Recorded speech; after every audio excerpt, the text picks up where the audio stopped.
Welcome to third chapter, trigonometry section, trigonometry second, section first. Okay. In this chapter, we find certain formulas. First, we find formulas of compound angles. Compound angles. Compound angle means if A and B are two angles, then sum or difference of two angles are called compound angles. Okay, यांचा सम आणि डिफरन्सला compound angle म्हणायचं. Okay, आणि हे कशात बघायचं आहे आपल्याला? ट्रिग्नॉमेट्रीमध्ये. म्हणजेच याच्या पुढे काय वर्ड येईल? Sine of A plus B A minus B, cos of A plus B A minus B, tan of A plus B A minus B, तिघांचेच बघायचे आहेत. साइन कॉस टॅनचे कंपाऊंड अँगलचे फॉर्म्युले. ओके, त्याच्यासाठी आपल्याला काही बेसिक कन्सेप्ट लक्षात ठेवावा लागेल. Okay,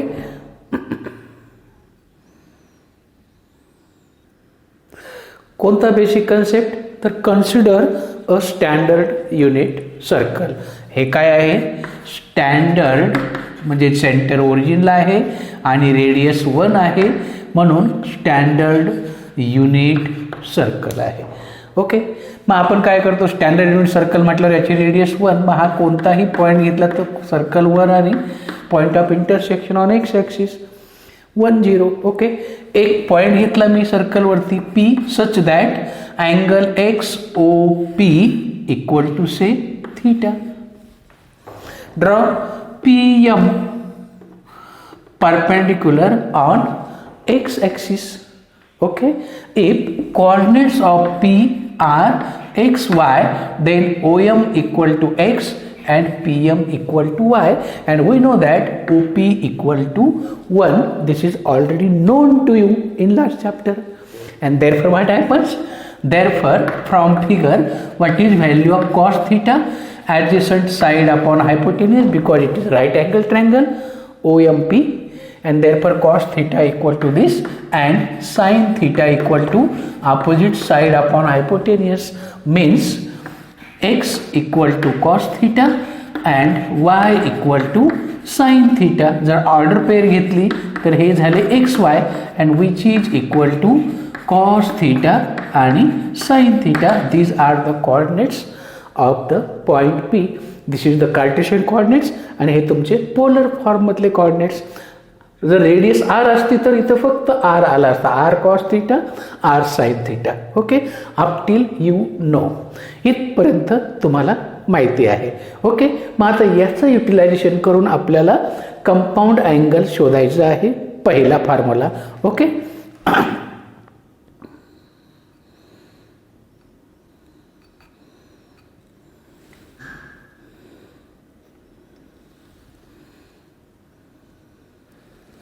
consider a standard.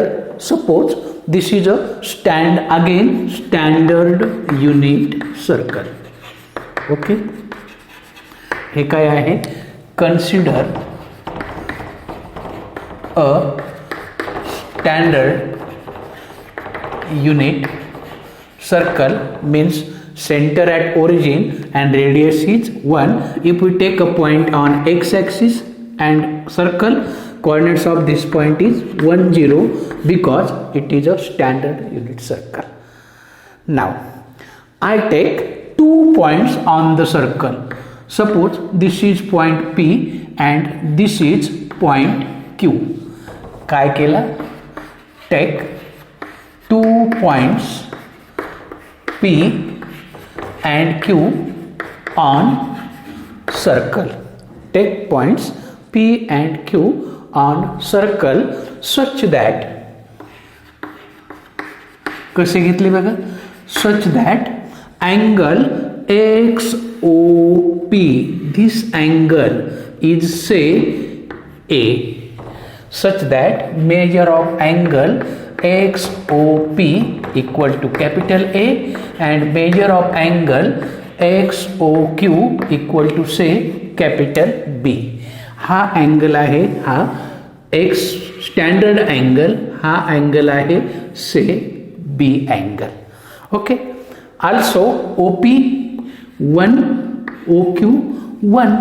आणि तुम्हाला माहिती आहे जर अँगल माहिती असेल, रेडियस माहिती असेल तर एक्स बरोबर काय घेतो आपण, कॉस थीटा, आणि वाय बरोबर काय घेतो, साइन थीटा. आत्ताच तुम्हाला सांगितलं. अँड देअरफॉर पी चे कॉर्डिनेट्स काय येतील, पी चे कॉर्डिनेट्स अँगल माहिती आहे, आर म्हणजे 1 आहे, मग काय येईल, थीटाऐवजी फक्त काय येईल, cos A sine A. Angle आणि रेडियसच्या भाषेतले, पोलरच्या भाषेतले. कॉर्डिनेट्स ऑफ क्यू काय येतील, cos B sine B. Okay. P चे कॉर्डिनेट्स मिळाले, क्यू चे कॉर्डिनेट्स मिळाले, cos A sine A X Y. याचे coordinates cos B sine B. Up till any problem. Okay. इथपर्यंत काही शंका, cos A sine A, cos B sine B. Then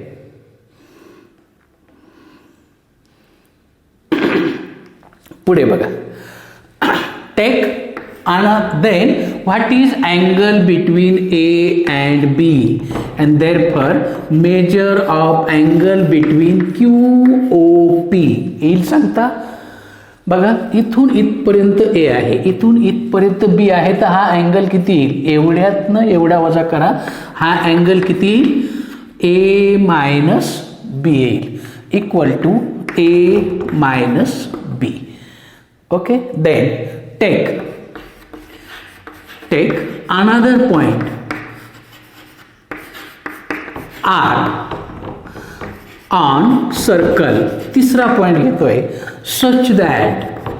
कसा घेतला बघा तिसरा point, such that angle, measure of angle XOR is same as किंवा congruent to measure of angle QOP and which is equal to A minus B. तिसरा point घेतला मी सर्कलवरती, हा R, such that this angle X O R equal to, हा angle किती आहे, एवढा आहे, एवढा आहे म्हणजे किती आहे, ए मायनस बी आहे. अँड देअरफॉर आरचे कॉर्डिनेट्स काय येतील, cos of A minus B comma sine of A minus B, cos of A minus B sine of A minus B. Okay. And therefore coordinates of r equal to cos of a minus b sin of a minus b हे झाले r चे coordinates. Okay. नंतर join मी काय केला, join P Q and A R, join P Q and A R. P Q joint केला आणि A R पण जॉईंट केला. सिन्स आपण काय घेतलंय बघा, since angle A O R is congruent और equal to angle Q O P, हे दोन्ही अँगल सेम आहेत. याचाच अर्थ काय आहे माहिती आहे, length of A R is same as length of Q P. Am I correct? जर अँगल सेम असतील तर त्यांनी केलेले कॉर्डची लेंथसुद्धा सेम असते फ्रॉम स्कूल जॉमेट्री. इथपर्यंत काही शंका? ओके, इथपर्यंत काही शंका नाही. ओके, पुढचा पार्ट बघा आता. By distance formula, by distance formula. आठवतो डिस्टन्स फॉर्म्युला तुम्हाला? काय आहे डिस्टन्स फॉर्म्युला? जर coordinates x2 minus x1 bracket square y2 minus y1 bracket square, मग कुणाची लेंथ कुणाची होती? A R is same as length of Q P. मग ए कोण आहे? हा आहे ए आर. मग हा आहे तुमचा x1 y1 समजा, हा आहे तुमचा x2 y2. मग ए आरची लेंथ काय येईल? रूट ऑफ x2 म्हणजे कोण? Cos of A minus B minus 1 bracket square sine of A minus B minus 0 bracket square equal to. आता कोणासाठी? QP. मग हा आहे तुमचा समजा x1 y1, हा आहे तुमचा x2 y2. मग x2 मायनस x1 पुन्हा root of x2 minus x1 cos A minus cos B bracket square plus sine A minus sine B bracket square. Up till any problem? बघा, फक्त distance फॉर्म्युल्यामध्ये मी x2 minus x1 y2 minus y1, x2 minus x1 y2 minus y1 लेंथचा डिस्टन्सचा formula वापरला. Root आला on squaring, दोन्ही बाजूचा स्क्वेअरिंग करा. स्क्वेअरिंग केल्यावर काय होईल? रूट निघून जाईल, म्हणजेच काय राहील? Cos of A minus B minus 1 bracket square plus sine of A minus B minus 0 म्हणजे sine square A minus B equal to, इकडे cos of A minus cos B bracket square plus sine A minus sine B bracket square. Up till any problem? Only squaring केला. Okay, expansion केला तर a minus बीचा square कसा लिहितो? A square minus 2ab plus b square. मग a square काय येईल? Cos square, middle term minus 2 time this into this cos A minus B plus final टर्मचा स्क्वेअर 1 प्लस साइन स्क्वेअर ए minus b झाला square. याचा square a square minus 2ab plus b square, ह्या 3 term म्हणजे त्याचा square झाला equal to, इकडे पण cos square ए minus 2 time cos ए cos बी plus cos square b. त्याच फॉर्म्युल्याने ए मायनस बीचा square a square minus 2ab plus बीचा स्क्वेअर प्लस याचा स्क्वेअर साइन स्क्वेअर ए मायनस 2 टाइम साइन ए sine b plus sine square b. Up till any problem? नाही. पुढे बघा, सारख्या term मी करेक्ट करतो. फक्त cos square plus sine square angle same आहे. ओके, म्हणजेच काय? कॉस स्क्वेअर ए मायनस बी प्लस साइन स्क्वेअर ए मायनस बी हे एकत्र घ्या प्लस 1 मायनस किंवा plus 2 minus 2 time cos A cos B cos of a minus b plus 1. Am I correct? Cos square plus sin square minus 2 times cos of a minus b cos of a minus b plus 1 equal to cos square plus sin square cos square a plus sin square a झालं. Minus 2 common आहे, घ्या बाहेर. काय राहील? cos a cos b plus sine A sine b. Am I correct? Plus cos square a b plus sine square b. ह्या दोन term एकत्र, ह्या दोन्हीमध्ये मायनस 2 कॉमन, हा पार्ट प्लसमध्ये होईल आणि हा एकत्र तुमच्या समोर आहे. अँड बाय युजिंग आयडेंटिटी कोणती? Cos square theta plus sine square theta. Cos square theta हा थीटा आहे प्लस साइन स्क्वेअर थीटा 1, याची किंमत 1 minus 2 time cos of A minus B plus 1 संपली LHS, याची किंमत 1 minus 2 time plus 1 equal to this is 1 minus 2 times cos A cos B plus sine A sine b आणि again cos square theta plus sine square theta 1 up till any problem. इथपर्यंत बघा बरं, काही शंका आहे का? ओके. नसेल असं मला वाटतं. Okay, this one cancel with this one, this one cancel with this one. What is remaining part? -2 time cos of a minus b equal to -2 time bracket cos a cos b plus sine a sine b. Am I correct? दोन्हीकडचा -2 cancel झाला आणि हा मिळाला तुम्हाला formula. Cos of a minus b equal to cos a cos b plus sine a into sign b. आणि हा तुमचा पहिला कंपाऊंड अँगल फॉर्म्युला कुणाचा आहे?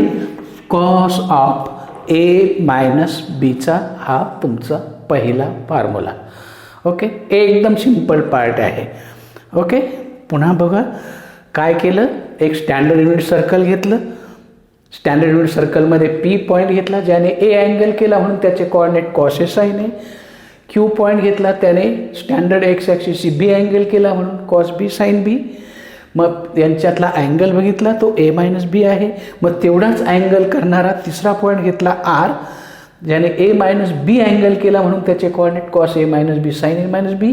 हा पॉईंट एक्स ॲक्सिसवरचा पण आहे आणि रेडियस 1 असल्यामुळे याचे कोऑर्डिनेट 1 0 आहे. हे दोन्ही जॉईंट केले. This angle are congruent, therefore quad also congruent. Okay, measure of angle XOR is congruent to angle QOP, therefore length AR is same as length QP. And by using distance formula, x2 minus x1 bracket square, y2 minus y1 bracket square, similarly x2 minus x1, y2 minus y1 squaring केला आणि solve केला. सारखा cos square theta plus sine square theta identity वापरली, सारख्या term जवळ घेतल्या, त्यांच्यासाठी identity वापरली आणि लाईक टर्म्स कॅन्सल करून उरलेला पार्ट सिम्प्लिफाय केला. तुम्हाला डायरेक्ट फॉर्म्युला मिळाला कॉस ए मायनस बीचा हा फर्स्ट फॉर्म्युला. सगळ्यात इम्पॉर्टंट फॉर्म्युला. याचा प्रूफ बुकमध्ये पण दिला आहे. Okay, up till any problem we reach up to cos of A minus B equal to cos A cos B plus sine A sine B. Okay, आता हा main formula आहे. याच्यावरनं पुढचा formula आपल्याला तयार करायचा आहे. ओके, बघा आपण इथपर्यंत आलात. Cos of A minus B is same as cos A into cos B plus sine A into sine B. Okay, हा मेन फॉर्म्युला आहे. हा आपण प्रूव्ह केला. मग याच्यावरनं मायनसचं जर माहिती तर प्लसचा कसा येईल? अँड देअरफॉर आता एवढाच एक फॉर्म्युल्याचा मी उपयोग करणार. कॉस ए प्लस बी कसा घेणार? आपल्याकडे तर प्लस नाही, आपल्याकडे मायनसचा फॉर्म्युला आहे. मग can I convert plus in terms of minus? कसं कन्वर्ट करता येईल? येईल करता.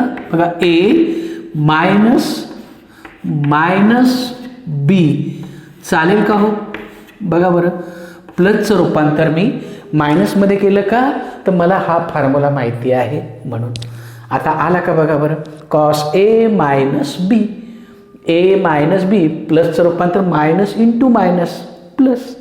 ओके, संपलं ना problem. That is equal to, बघा फॉर्म्युलावरचा कसा घ्यायचा? दोघांचेही कॉस घ्यायचे, याचा पण याचा पण. अँगल आता काय आहे? हा आहे cos A into cos B plus दोघांचेही साईन घ्यायचे, sine A into sine of, फक्त अँगल काय करायचा? बी ऐवजी मायनस बी रिप्लेस करायचा. फॉर्म्युला तोच वापरला. By cos A minus B. कोणता formula? Cos of A minus B. But we know that, काय माहिती आपल्याला निगेटिव्ह अँगलसाठी कॉसला जर निगेटिव्ह आलं तर काही फरक पडत नाही, कारण कॉस स्ट्रॉंग आहे, त्याला काहीच त्रास होत नाही. ओके, पण साईन मात्र वीक आहे. साईनला जर निगेटिव्ह आलं तर त्याला ओमेटिंग होतं निगेटिव्ह साईनचं. मायनस साइन थिटा तयार होतो. हा फॉर्म्युला आहे मागच्या चॅप्टरमधला. निगेटिव्ह अँगलचा. ओके, आणि मग ह्या किमती जर मी टाकल्या तर बघा आता कॉस ए इथं निगेटिव्ह ऐवजी हा येईल कॉस थिटा म्हणजे cos B. Okay, plus sine A into आता साईनला निगेटिव्ह आलं, निगेटिव्ह साईन बाहेर घेऊ, मायनस साईन बी. परंतु यांच्यामध्ये गुणाकार आहे, मग हे निगेटिव्ह साईन कुठे येईल, इथं येईल. आणि हा तुमचा पुढचा formula cos A cos b minus sine a sine b. आणि कुणासाठी आला हा, कॉस ऑफ ए प्लस बीसाठी हा झाला फॉर्म्युला तयार. संपला पार्ट. ओके, हा कॉस ए मायनस बीचा formula. Up till any problem. Okay, आता राहिले साईनचे फॉर्म्युले आणि टॅनचे फॉर्म्युले. ओके, ते आपण नेक्स्ट सेशनमध्ये बघूया. अपटील बघा, समजलं का? समजलं तर लाईक करा, सबस्क्राईब नसेल केलं तर सबस्क्राईब करा, म्हणजे आपल्याला पुढचे चांगले चांगले व्हिडिओ तुम्हाला देता येतील. Okay, I stop here.